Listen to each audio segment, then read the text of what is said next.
I'm AxelMC131 and welcome back to Starsector, and today we're continuing our little mini-series of playing the single missions, and we're going to move straight on to mission number 3 for the Greater Ludd, and I'm going to try and skim over all the explanation bits that I was trying to talk about in the previous two episodes. I think I probably talked far too much.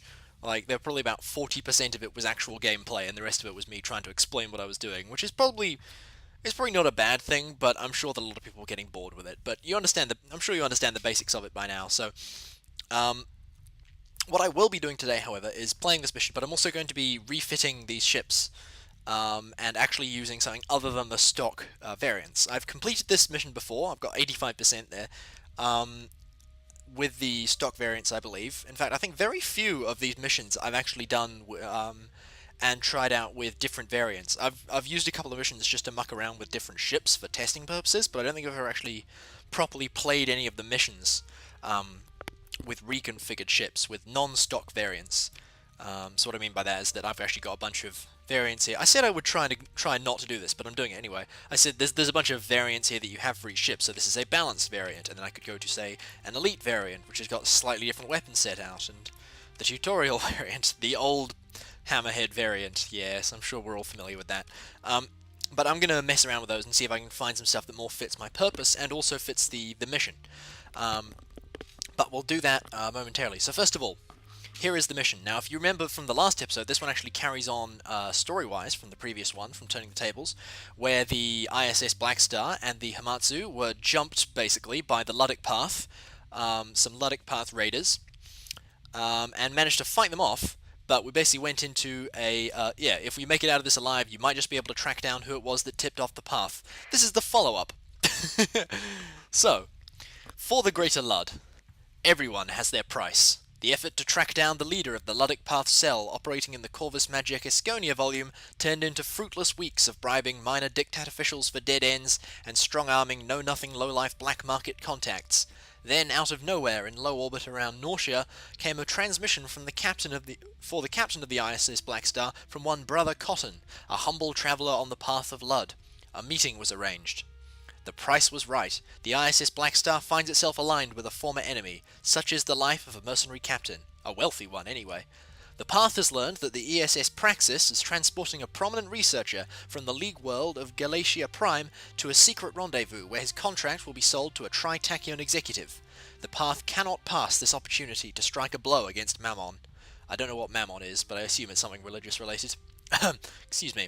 The ISS Black Star, accompanied by a small Luddic Path strike force, has difficulty following the daring hyperspace route of the Praxis and encounters the enemy force just as the transfer is taking place near the planet Drudge in the Duzak system. Oh, I have trouble pronouncing some of these sometimes. Okay. Most of those systems, by the way, most of these locations are real places in the campaign. You can actually go visit these places. Duzak is like a backwater system with nothing in it. Except a pirate comms relay. But it looks like we're there. So, here's our tactical briefing. Keep your Piranha-class bombers out of trouble, use them to strike at the enemy flagship, defeat all enemy forces, and the flagship must survive. Okay, so here's what we're fighting against. A Dominator-class heavy cruiser. This thing is tough. This thing is one of the, like, hegemony-style doctrine ships, which is basically all of its firepower is concentrated in the front, and it's got very little defenses in the rear. However, it is armored to high heaven. And this one even more so because the outdated variant has heavy armor, so it's got even more armor than normal. But it does have very little point defense, this variant. It's got 2 flak cannons, but from behind it's got pretty much nothing. We've also got 2 brawlers, which are similar. They're actually a midline ship, but they've also got front-focused firepower. And then a Tempest, which is going to be a really annoying thing. This thing is really quick, and it's got pretty big guns for its size. And it also has its system is a little drone, which is like the deadliest drone in the world. It's called a Terminator drone. It's pretty dangerous. And they've also got some Wasp interceptors. Okay, they've got PD lasers.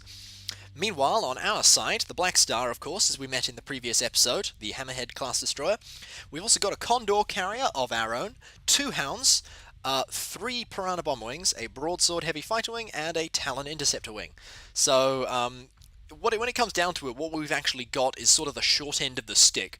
They've got midline and high tech, although the Dominator is a low tech ship, but it is tough, and we've got, you know, a destroyer and some bombers. However, I have completed this before and I know it's possible, but to spice things up, I'm going to try it with a different loadout today. So, this is the basic loadout for the Hammerhead, of course, as we've seen previously, and I'm going to do something that I suggested in the previous episode, talking about the different weapons.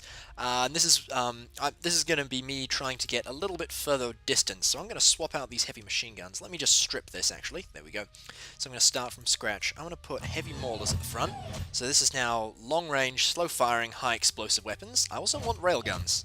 This is not a loadout I've tried before, by the way, but it's one I had in mind. I'm also going to put our point defense at the back here, Vulcan cannons, arguably the best point defense, the best small point defense in the game. It's definitely the best ballistic point defense.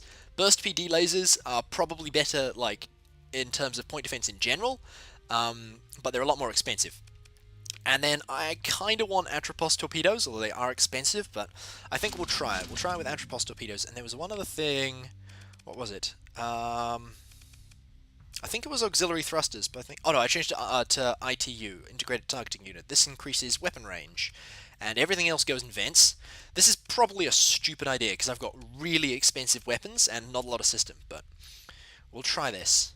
Now, as for the carrier, there's a few things I want to change about this. First of all, it doesn't have any point defense.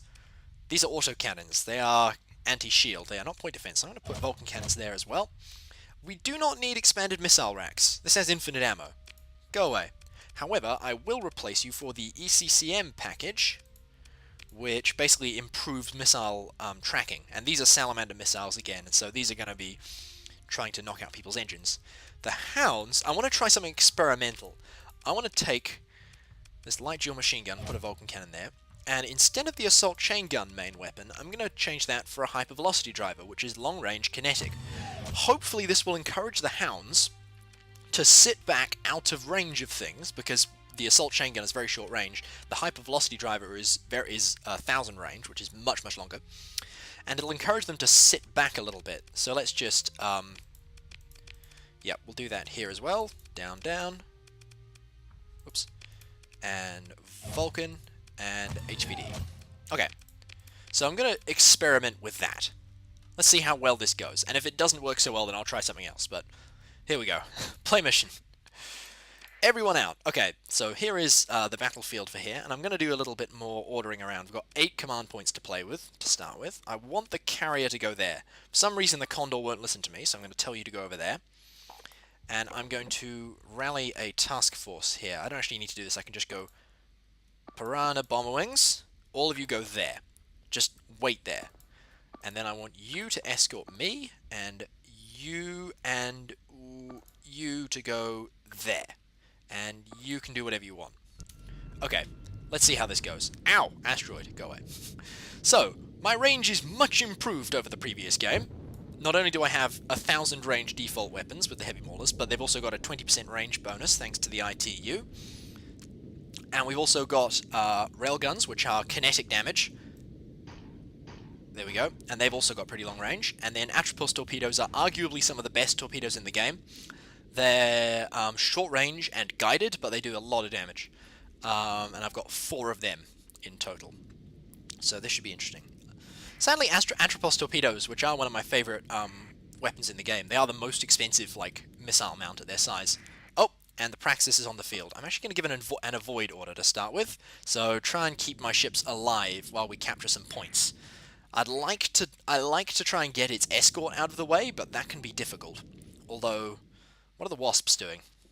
They're just kind of hanging out over there. Alright. Alright, little Hound, do what you want to do. Hopefully this Vulcan cannon can help take them out a bit. They've got no carrier, so once we take out their fighters, we've taken out their fighters. However, oh, the Praxis is getting close, and he's got the Tempest escort at the moment. Right, here's the Dominator. There's the Tempest. There is the drone! I'd like it to go away. It's a fast drone. Right. Hound? Oh, come on, Hound. Yeah, it's got a phase cloak. Like, how evil is that? Right, let's see what we can do about this Tempest without, like, getting too close to the Praxis. Okay. Problem is he's got a little front shield there, so I can't do a lot. And he's got a graviton beam. Right. I want to get a little bit closer, but the Praxis. I wonder if I can distract the Praxis this way. I wonder if I can lead it towards where I've got the piranhas. Let's move them up. Can I grab all three? Hang on. Oh, I just click and drag. Up. Go here. Remove that. Now that we've got a few more command points to play with. See if I can move them up. I'm trying to keep them, as it says, out of harm's way, because the piranha bombers are actually not that tough. They're pretty feeble. I'm able to hang out of range of most of these ships at the moment, which is good. So the long range thing is working. I tend to like to be quite mobile, but I also like to sit back. Just talking about how I load out ships, especially in the campaign. When I have the option to muck around with things like that myself, my usual doctrine tends to be... Oh boy. Yeah, they're starting to move in a little bit. My usual doctrine tends to be fairly mobile ships that have fairly long-range weapons. When I start getting bigger things, they tend to get in your face a bit more, but for the moment, this is more my comfortable regime. Now, my piranha bombers are now down here somewhere. Oh, wow, look at that little swarm. Okay. I think we're going to take the avoid order off that and say, all of you, strike. There we go. So now everyone will attack that and unpause. Let's see if we can get some damage on him a little bit. Although I'm going to need to vent soon. I need to back off. I need to back off badly, but he just keeps launching rockets at me. Right, I think we're safe there for a moment. Vent, and look at the piranha bombers coming in. Right, let's see if we can grab this guy's attention some more. Because he's only got a front shield. Right. He's got flat cannons, but they can only do so much. Oh, this asteroid. Oh, he's turning. Yes! Yes, bombers! Yes! That's more like it. Right. Let's get in there ourselves a little bit. Right, he's actually partially flamed out, so we're going to get behind him as best we can, and torpedoes away. Oh, yes. Oh, yes. Bye-bye, Praxis. Sadly, I think both my hounds are now dead. I think one of them actually died in the explosion. I don't know when the other one died. But now we've got the Tempest here, who is just going to be annoying. Go away. I don't even know if we're capable of killing him. He's way too fast. The Tempest and the Hound are the two fastest frigates in the game. They are mind-numbingly fast. I think his drone is actually dead at the moment. Oh yeah, there it is. His drone can die, but he can repair it, which is kind of evil. Let's see if we can capture this point. Oh, the Wasps are still up. Hey guys. As are the Brawlers, but we took out the main ship, which is good. Usually I will try and, when I play this mission, I'll try and take out the escort first, but in that one, just distracting it so that he was looking the wrong way at the wrong time actually works pretty well. So I think that that's probably a tactic that I should try and use more. I'm getting better at using the orders and stuff, like taking the chance to do what I did there and like stagger the movement of the piranha bombers. If only so that I can like move them up to one side and sort of force them to flank around the enemy. Right. Let's get a little closer here. Yeah, that's more like it. So we can actually kill him. Yeah! I don't think I've actually ever managed to kill that Tempest in this game, because, yeah, the enemy is defleeted. Defleeted, yes, we've removed their fleet. That's exactly what they are defleeted. Oh, you with your damper field. Right, let's just give everyone the search and destroy order. Off you go.